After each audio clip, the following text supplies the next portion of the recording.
Hormuz நீர்நிலையை பற்றி திரும்ப பேசும்போது இந்த ஹொர்முஸ் நீர்நிலையை நானும் அதே போன்று ஈரானுடைய உச்ச தலைவர் சுப்ரீம் லீடர் முஜ்தபா காமனியும் கண்ட்ரோல் பண்ண முடியும். நாங்க 2 பேரும் சேர்ந்து கண்ட்ரோல் பண்ணிக்கிறோம். அமெரிக்க அதிபர் டொனால்ட் ட்ரம்பை வச்சு செஞ்சு விட்டாங்க.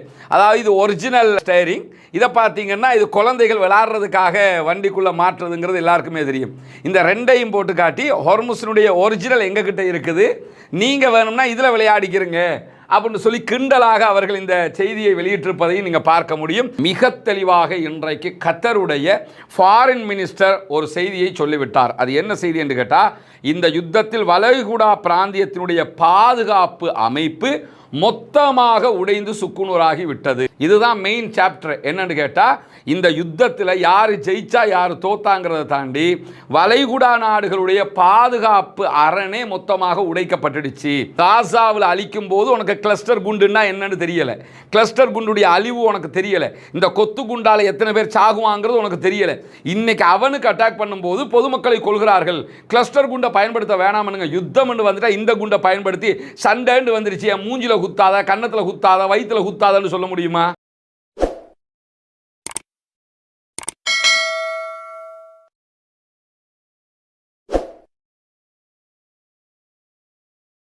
அன்பிற்கினிய சகோதர சகோதரிகளே, நம் அனைவர் மீதும் ஏக இறைவனுடைய அமைதியும் கருணையும் உண்டாகட்டுமாக என்கிற உயரிய பிரார்த்தனைகளோடு பாலஸ்தீனம் மீதான இஸ்ரேலிய ஆக்கிரமிப்பு இராணுவத்தினுடைய 2 ஆண்டுகால யுத்தங்கள் நடைபெற்று முடிந்து இன்றோடு 165வது நாட்களை நாம் கடந்து கொண்டிருக்கக்கூடிய இந்த சூழல்ல இன்றைய நாளிலும் காசாவினுடைய சில பகுதிகளை இலக்கு வைத்து இஸ்ரேலிய ஆக்கிரமிப்பு இராணுவம் சில தாக்குதல்களை மேற்கொண்டிருக்கக்கூடிய செய்திகள் வெளியாகி இருக்கிற அதே நேரத்தில் லெபனானுடைய லிட்டானி ஆற்றை சுற்றி இருக்கக்கூடிய ஆற்றின் மேலால் ஏற்படுத்தப்பட்டிருக்கக்கூடிய எல்லா பாலங்களையும் குண்டு வைத்து தகர்த்து கொண்டிருக்கிறது இஸ்ரேலிய ஆக்கிரமிப்பு இராணுவம் என்கிற செய்திகளும் இன்றைக்கு தொடர்ந்து வெளியாகி கொண்டிருக்கிறது. இப்படியான சூழல்ல நமக்கெல்லாம் தெரியும், ஈரானுக்கும் அமெரிக்க இஸ்ரேலுக்கும் இடையிலான யுத்தம் என்பது எதிர்பாராத பல திருப்பங்களை உண்டாக்கி கொண்டிருக்கிறது.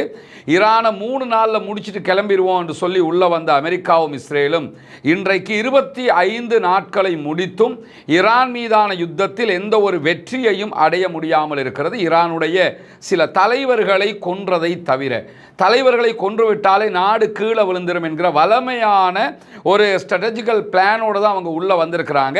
பட் அது தோல்வி அடைந்திருக்கிறது என்பதை தற்போது அவர்கள் உணர்ந்தும் இருக்கிறார்கள். இப்படியான சூழல்ல எப்படியாவது இந்த யுத்தத்தில் இருந்து வெளியேறிவிட வேண்டும் என்பது அமெரிக்காவினுடைய தெளிவான நிலைப்பாடாக மாறி இருப்பதையும் நம்ம பார்க்க முடியும். இந்த நிலையில தான் அமெரிக்க அதிபர் டொனால்ட் ட்ரம்ப் குடிகாரனை விட வேகமாக தன்னுடைய கருத்துக்களை தொடர்ந்து மாற்றி மாற்றி பேசக்கூடிய செய்திகள் வெளியாகி கொண்டே இருக்கிறது. இந்த வகையில் அவர் வெளியிட்டிருக்கக்கூடிய ஒரு முக்கியமான கருத்து என்னன்னா, ஹொர்முஸ் நீர்நிலையை மொத்தமாக ஈரான் மூடி இருக்கிறது. ஹொர்முஸ் நீர்நிலையை நாங்கள் திறந்துருவோம், எங்கள் இராணுவத்தை நாங்கள் அனுப்புவோம், ஹொர்முஸில் எல்லாரும் சுதந்திரமாக பிஸ்னஸ் பண்ண முடியும் என்றெல்லாம் ஒரு நாள் விட்டு ஒரு நாள் இப்படியான செய்திகளை எல்லாம் அமெரிக்க அதிபர் வெளியிட்டு வந்தார். அமெரிக்க அதிபருடைய கட்டுப்பாட்டில் கீழால் இருக்கக்கூடிய அமெரிக்காவுடைய ஃபோர்ஸஸ் சென்டகாம் என்ன செஞ்சாங்கன்னு கேட்டால், நாங்கள் ஹொர்முஸ் நீர்நிலையை சுற்றி இருக்கக்கூடிய ஈரானுடைய பல இராணுவ தளங்களை அழிச்சிட்டோம், எனவே ஹொர்முஸில் சுதந்திரமாக பிஸ்னஸ் பண்ண முடியும் என்றெல்லாம், ஏதோ ஹொர்முஸுங்கிறது உலகத்தில் எங்கோ ஒரு மூலையில் இருக்கிற மாதிரியும் அதற்கும் உலகத்துக்கும் சம்பந்தம் இல்லாத மாதிரியும் பல செய்திகளையும் வெளியிட்டார்கள். ஹொர்முஸில் என்ன நடந்தாலும் இன்னைக்கு உலகத்துக்கு தெரிஞ்சிடும். ஏன்னா உலகமே ஹொர்முஸால தான் ஸ்தம்பிச்சு நிற்குது என்கிற அடிப்படையில் ஹொர்முஸை பற்றிய பல கட்டுக்கதைகளையும் பொய்களையும் திரும்ப திரும்ப சொல்லி பார்த்தாலும் அது மக்கள் மத்தியிலும் அரசாங்கங்கள் மத்தியிலும் எடுபட முடியாத ஒரு நிலையாக மாறி இருக்கிறது. ஈரான் மிக தெளிவாக இருக்கிறது, இனிமேல் யுத்தமே கிடையாது என்கிற ஒரு நிலையை எடுத்து சர்வதேச நாடுகளை வைத்து அமெரிக்கா ஒப்பந்தமிட்டால் மாத்திரம்தான் நாங்கள் ஹொர்முஸை திறப்போம், இல்லாத பட்சத்தில் ஹொர்முஸ் மூடித்தான் இருக்கும் என்பது அவர்களுடைய நிலைப்பாடு. இந்த நிலையில் நேற்றைய தினம் பேசும்போது அமெரிக்க அதிபர் டொனால்ட் ட்ரம்ப் முந்த நாள் என்ன சொன்னார்னா, 48 மணி நேரங்கள் நாங்கள் காலக்கெடு தர்றோம், 48 மணி நேரங்களுக்குள்ளே ஹொர்முஸை திறக்கலைன்னா ஈரானுடைய எல்லா மின் நிலையங்களையும் அட்டாக் பண்ணுவோம்னாரு. அதுக்கு உடனே ஈரான் என்ன செஞ்சாங்கன்னா, எங்கள் மேலே அட்டாக் பண்ணால் உங்களுடைய தளங்களை தாக்குறது மட்டும் இல்லாமல் இஸ்ரேலில் எல்லா மின் நிலையங்களையும் அட்டாக் பண்ணுவோம், மிடில் ஈஸ்ட் கண்ட்ரிகளில் இருக்கக்கூடிய கல்ஃபில் இருக்கக்கூடிய எல்லா மின் நிலையங்களையும் நிலையங்களையும் அட்டாக் பண்ணுவோம் என்றும் சொல்லியிருந்தார்கள்.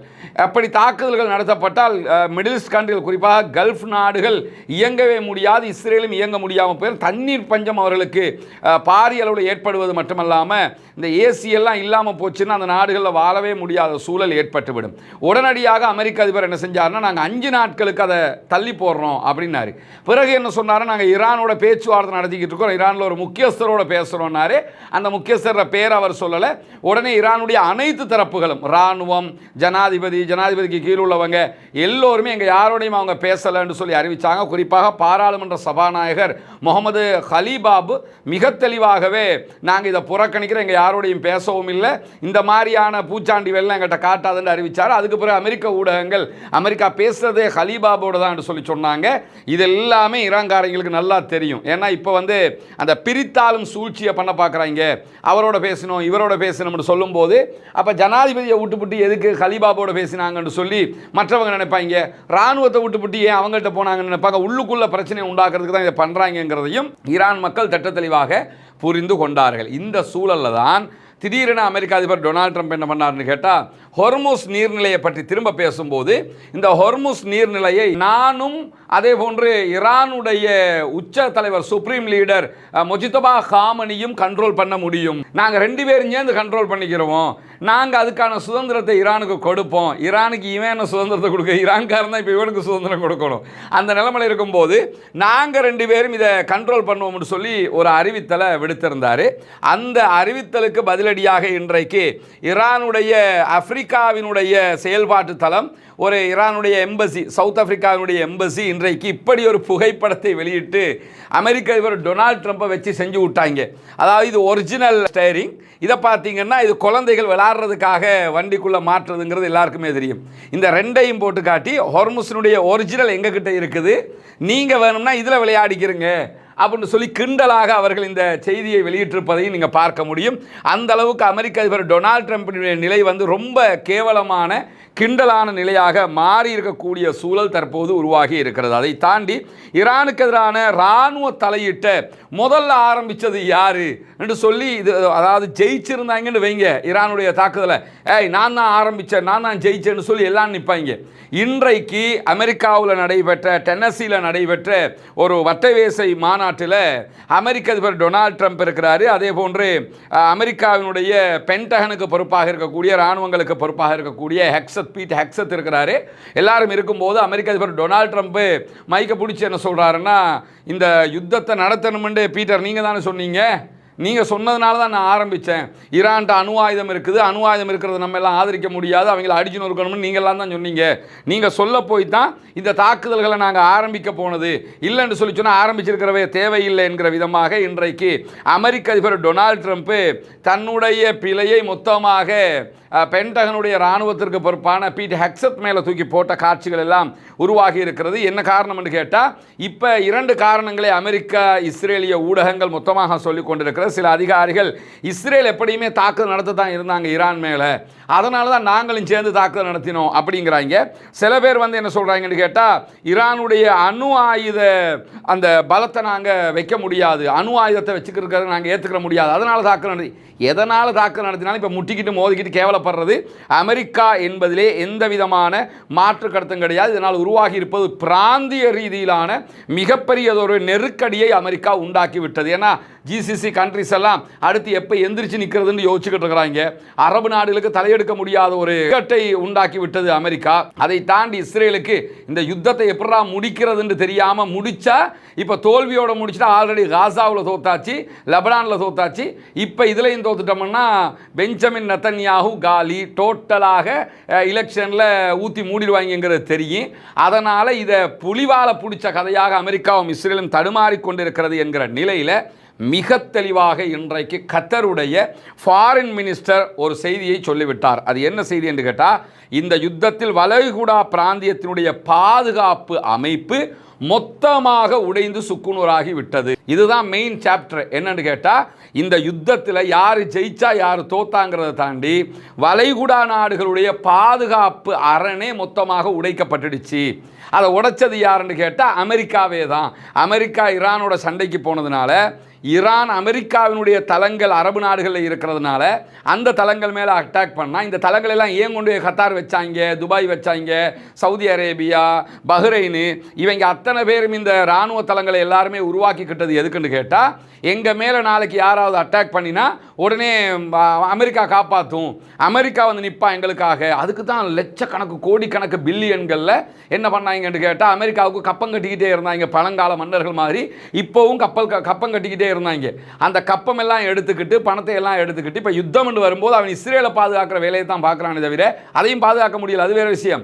ஆனால் அரபு நாடுகளை கைவிட்டு விட்டார்கள். அரபு நாடுகளுடைய பாதுகாப்பை மொத்தமாக சுக்குநூறாயிடுச்சு. சில நேரங்களில் நீங்கள் பார்ப்பீங்க, சில அரபு நாடுகள் நாங்கள் ஈரானுக்கு எதிராக தாக்குதல் நடத்த தயாராகி கொண்டு இருக்கிறோம்பாங்க. தயாராகிறோம்னா அந்த தண்ணிக்குள்ளே இறங்க போகிறோம்பாங்கல்ல, கையிலேயே பிடிச்சிக்கிட்டு. அது மாதிரி என்னென்னா, இறங்கி நீ என்னத்தை பண்ண முடியும்? உங்கள்கிட்ட என்ன இருக்குது அங்கே அடிக்கிறதுக்கு? ஒன்று அமெரிக்காவுக்கே தாக்கு பிடிக்க முடியலை, ஒன்றால் தாக்கு பிடிக்க முடிஞ்சிருமா? ஏன்னா அமெரிக்காவை நம்பித்தான் முழுவதுமாக இருந்தார்கள். மொத்தமாக உடைந்து சுக்குநூறாகி விட்டது. இந்த யுத்தத்தின் போது வளைகுடாவினுடைய பிராந்திய பாதுகாப்பு அமைப்பை எடுப்பதற்கு வழி இல்லாமல் உடைந்து சுக்குநூறாகி இருக்கிறது என்று கத்தாருடைய வெளியுறவு அமைச்சகத்தினுடைய செய்தி தொடர்பாளர் இன்றைக்கு மிக தெளிவாக ஒப்புக்கொண்டு அறிக்கை வெளியிட்டிருக்கிறார். இதே நேரத்தில் இன்றைக்கு ஈரான் வெளியிட்டிருக்கக்கூடிய அறிவிப்பில் IRGC வெளியிட்டிருக்கக்கூடிய அறிவிப்பு இன்றைக்கு வெளியாகி இருக்கிறது.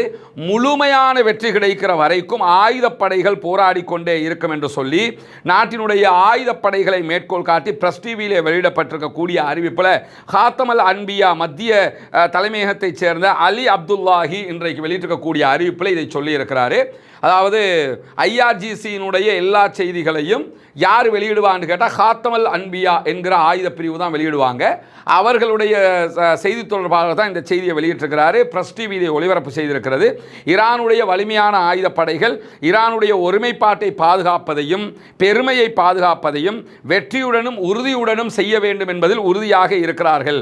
முழுமையான வெற்றி கிடைக்கிற வரைக்கும் இந்த யுத்தம் தொடரும் அப்படின்னு சொல்லி இன்றைக்கு ஈரான் மீண்டும் அறிவித்திருக்கக்கூடிய செய்திகளுக்கு மத்தியில் இன்றைக்கு ஈரான் பல இடங்களில் இஸ்ரேல் மேலே தாக்குதல்களை நடத்தி இருக்கிறார்கள். டெல் அவீவில் நடத்தப்பட்ட தாக்குதல்களில் புகை மண்டலம் கிளம்பி வருகிற காட்சிகளை நீங்கள் பார்க்குறீங்க. குறிப்பாக ஐநாவில் இஸ்ரேல் ஒரு மசோதாவை கொண்டு வர்றாங்க. என்ன மசோதான்னு கேட்டால், எங்கள் மேலே ஈரான் கிளஸ்டர் வகையான குண்டுகளை பயன்படுத்துகிறாங்க, கொத்து குண்டை பயன்படுத்துகிறாங்க, இது பொதுமக்களை அழிக்கக்கூடியது, எனவே அதை நிறுத்துங்க. இதே கிளஸ்டர் குண்டை இஸ்ரேல் காசாவில் போட்டது. இதே மாதிரி பாலஸ்தீனம் சார்பாக அல்ஜீரியா ஐநாவில் கிளஸ்டர் குண்டை யூஸ் பண்ணாதீங்க என்று தீர்மானம் கொண்டு வந்தது. அமெரிக்கா அந்த தீர்மானத்தை மொத்தமாக வீட்டோவை பயன்படுத்தி இல்லாமல் ஆக்கினாங்க. காசாவில் அழிக்கும் போது உனக்கு கிளஸ்டர் குண்டுன்னா என்னன்னு தெரியல, கிளஸ்டர் குண்டுடைய அழிவு உனக்கு தெரியல, இந்த கொத்து குண்டால எத்தனை பேர் சாகுவாங்கிறது உனக்கு தெரியல. இன்னைக்கு அவனுக்கு அட்டாக் பண்ணும்போது பொதுமக்களை கொள்கிறார்கள். கிளஸ்டர் குண்டை பயன்படுத்த வேணாம்னுங்க, யுத்தம் வந்துட்டா இந்த குண்டை பயன்படுத்தி சண்டைன்னு வந்துருச்சு, மூஞ்சில குத்தாத, கன்னத்துல குத்தாத, வயிற்றுல குத்தாதன்னு சொல்ல முடியுமா? சண்டைன்னு வந்தால் எங்கெல்லாம் நீ குத்துறியோ அதை தாண்டி எல்லாம் குத்துவாங்க. சண்டையில் எவன் ஜெயிக்க போகிறான், எப்படி ஜெயிக்க போகிறாங்கிறதா முக்கியமானதுங்கிற வகையில் யுத்தத்தில் இந்த ரூல் எல்லாம் எவனாவது ஃபாலோ பண்ணுவானா? அப்போ கிளஸ்டர் குண்டுடைய ஆபத்து யாருக்கு இப்போ புரியுதான்? இஸ்ரேலுக்கு புரியுதான். ஏன்னா ஈரான் போடக்கூடிய கிளஸ்டர் குண்டு எப்படி போடுறான்னு கேட்டால், நம்ம ஏற்கனவே சொல்லியிருக்கிறோம், ஒரு குண்டு 24 ஒரு தலை அப்படி பிரிஞ்சதோட 24 ஏவுகணைகள் மாதிரி பிரியும். அந்த 24 இருந்து ஒவ்வொன்றிலையும் 80 குண்டுகள் பிரியும்.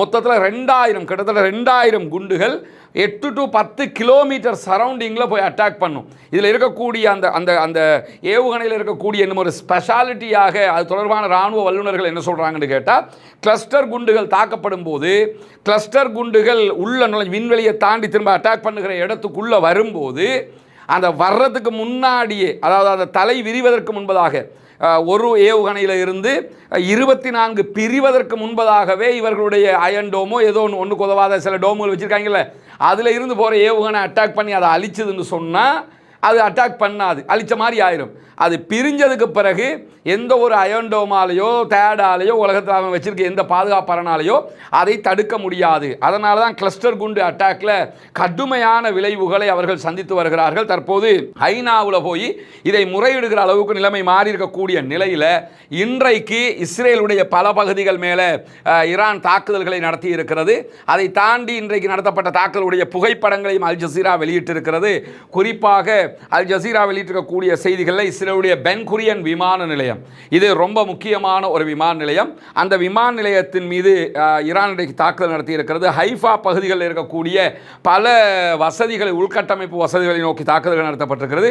ட்ரோன் மூலமாகத்தான் இந்த தாக்குதல்கள் நடத்தப்பட்டதாக ஈரான் சொல்லுகிறார். அதே நேரத்தில் இஸ்ரேலுடைய பல அடுக்கு பாதுகாப்பு திறன்கள் என்று அவங்க சொன்னதையெல்லாம் மீறி போய் இந்த தாக்குதல்கள் நடத்தப்பட்டிருக்க. டெல் அவீவினுடைய வடக்கு அதே போன்று மத்திய பகுதிகளில் இருக்கக்கூடிய இஸ்ரேலுடைய உளவு நிறுவனங்கள் மேலே தாக்குதல்கள் நடத்தப்பட்டிருக்கிறது. ஏன்னா நேற்று ஈரான் மேலே நடத்திய தாக்குதல்களுக்கு இஸ்ரேல் என்ன சொன்னாங்கன்னா ஐஆர்ஜிசியினுடைய உளவு பிரிவின் 2 கட்டடங்கள் மேலே அட்டாக் பண்ணதா சொன்னாங்க. இன்றைக்கு ஐஆர்ஜிசி தெளிவாகவே அவர்களுடைய உளவு நிறுவனங்கள் மேலே தாக்குதல்களை நடத்தியிருக்கிறார்கள். இன்றைய தினம் கத்தரில் இருக்கக்கூடிய ஹமத் பின் ஹலீஃபா பல்கலைக்கழகத்தினுடைய பொது கொள்கைகளுக்கான பேராசிரியர் சுல்தான் பராக்கத் என்பவரை அல் ஜசீரா இன்னைக்கு பேட்டி எடுக்கிறாங்க. பேட்டி எடுக்கும்போது அவர் என்ன சொல்றாருன்னு கேட்டால், ட்ரம்ப் இப்போ என்ன நிலையில் இருக்கிறார் என்று சொல்லி சொன்னால், உண்மையிலேயே ட்ரம்பினுடைய நிலைப்பாடு இந்த யுத்தத்தினால சலித்து போய் இதில் இருந்து வெளியேறதுக்கு ஒரு வழியை தேடிக்கிட்டு இருக்கிறாரு. இந்த யுத்தத்தில் அவர் இனிமேல் எப்படா தப்பிச்சு போகிறங்கிற ஒரு நிலையில தான் தற்போது அவருடைய நிலைப்பாடு இருக்கிறது என்று சொல்லி இன்றைக்கு குறித்த பேராசிரியர் சொல்லுகிறது. மட்டுமல்லாமல் யுத்தத்தை நிறுத்துகிற முடிவு அவருடைய கையில் இல்லை என்பது அவருக்கு தெரியும்.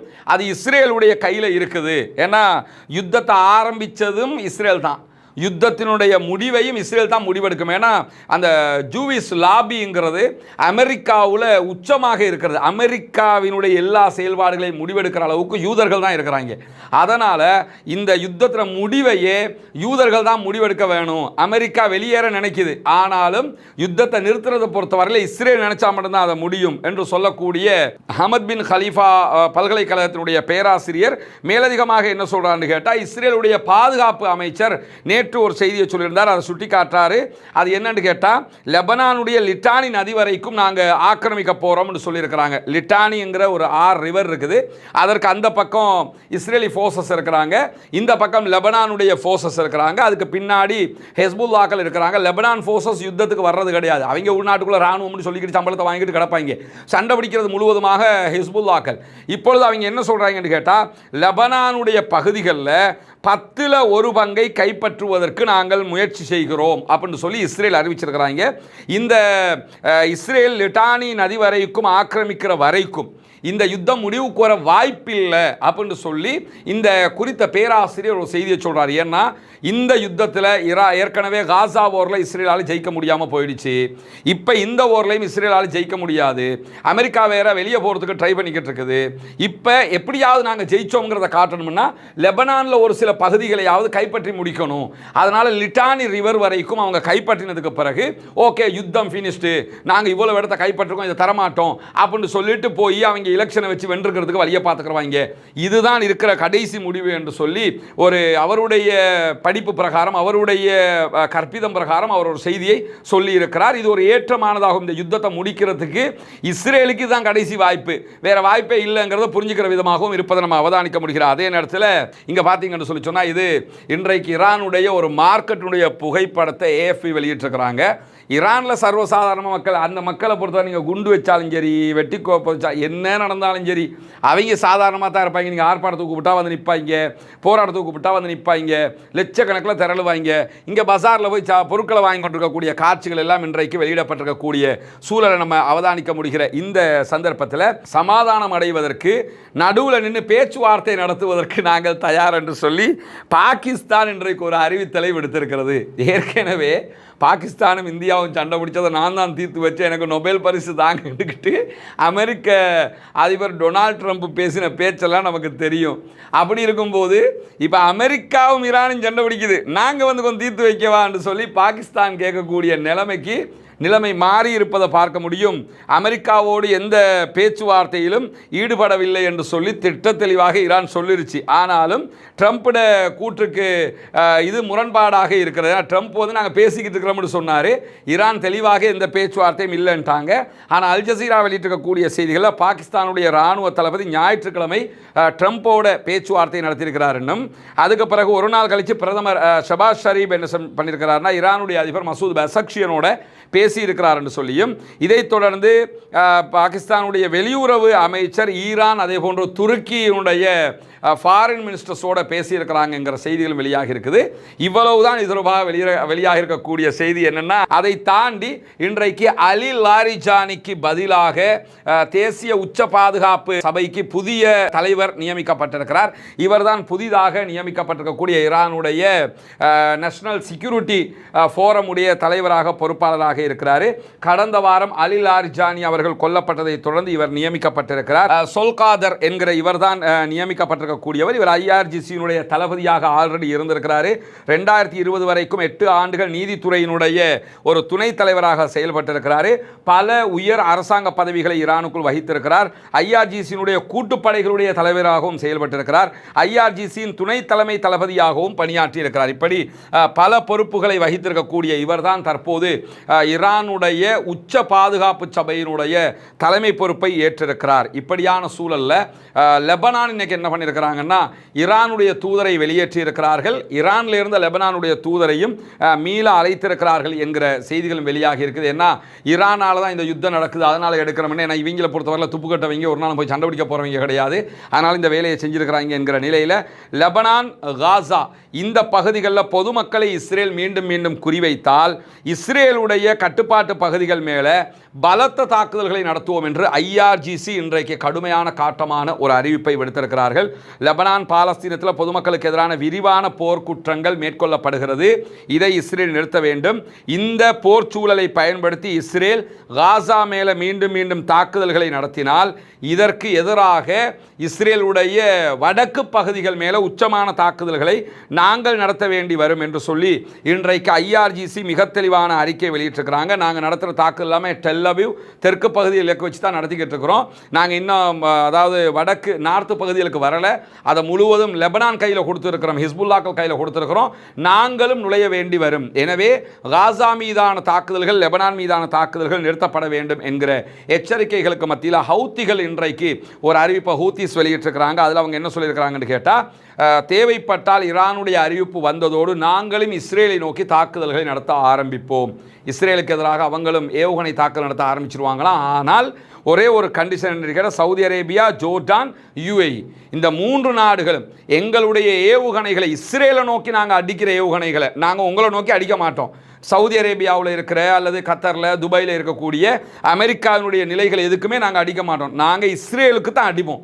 இஸ்ரேலுக்கு நாங்கள் அடிக்கிற நேரத்தில் அந்த ஏவுகணையை சவுதியோ பஹ்ரைனோ அல்லது யாரோ எங்களை தடுத்து நிறுத்தினீங்க என்று சொல்லி சொன்னால் அதற்கு பதிலாக உங்களுடைய நிலைகள் மேலே நாங்கள் தாக்குதல் நடத்துவோம் என்று சொல்லி திட்ட தெளிவான டிக்ளரேஷன் இன்னைக்கு பண்ணியிருக்கக்கூடிய சூழலில் தான் ரஷ்யா ஒரு எச்சரிக்கையை விடுத்திருக்கிறது. அது என்ன எச்சரிக்கை என்று கேட்டால், இந்த யுத்தத்தில் ஈரானும் ரஷ்யாவும் பொதுவாகவே காஸ்பியன் கடலில் பகுதிகளில் தங்களுடைய இராணுவ நிலைகளை உருவாக்கி வைத்திருக்கிறார்கள்.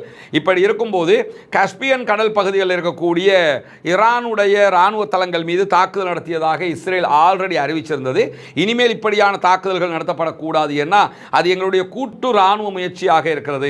அதன் மீது தாக்குதல் நடத்தினால் நாங்களும் இதில் இன்வால்வ் ஆக வேண்டி வரும் என்கிற செய்திகளையும் இன்றைக்கு ரஷ்யா மிக தெளிவாக விடுத்திருப்பதை நாம் பார்க்க முடியும். எனவே பொறுத்திருந்துதான் பார்க்க வேண்டும் அடுத்தடுத்து என்னவெல்லாம் நடக்கப் போகிறது என்பதை.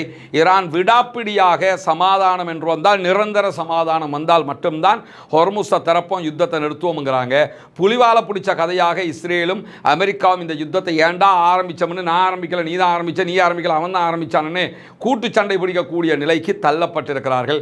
என்ன செய்வது அடுத்து என்பதை தெரியாமல் அரபு நாடுகள் திகைத்து நிற்கிறார்கள் என்பதுதான் இப்போது இருக்கக்கூடிய லேட்டஸ்டான அப்டேட்டாக இருக்கிறது.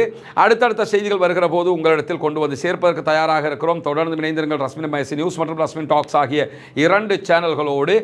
ஆக்கிரமிப்புகள் நிறுத்தப்பட வேண்டும், ஈரான் மீதான அப்பாவிகள் மீதான தாக்குதல்கள் உடனடியாக நிறுத்தப்பட வேண்டும், மத்திய கிழக்கு மீதான தாக்குதல்கள் உடனடியாக நிறுத்தப்பட்டு மத்திய கிழக்கும் அதே போன்று உலகம் முழுவதுமே அமைதிக்கு திரும்ப வேண்டும், அமைதியான பூவுலகாக இந்த உலகம் மாற வேண்டும் என்கிற உயரிய பிரார்த்தனைகளோடு அப்பாவிகளுக்கு ஆதரவாக ஜனநாயக ரீதியாக தொடர்ந்தும் குரல் எழுப்புவோமாக. இங்கே நீங்கள் இந்த வீடுகளை பார்த்தீங்கன்னா இந்த வீட்டுக்கு எது ஹால் எது கிச்சன்ங்கிற அந்த வித்தியாசமே இருக்காது. அந்த அளவுக்கு அவங்க இருக்கிறத கொண்டு ஏதோ ஒரு வகையில் போய் கொண்டிருக்கிறாங்க. நீங்கள் அந்த காட்சிகளை பார்க்கும்போது உங்களுக்கு தெளிவாக புரியும். உங்கள் கணவர் நுவரெலியிலையா? அப்போ இப்போ தொழிலுக்கு போயிட்டாரா?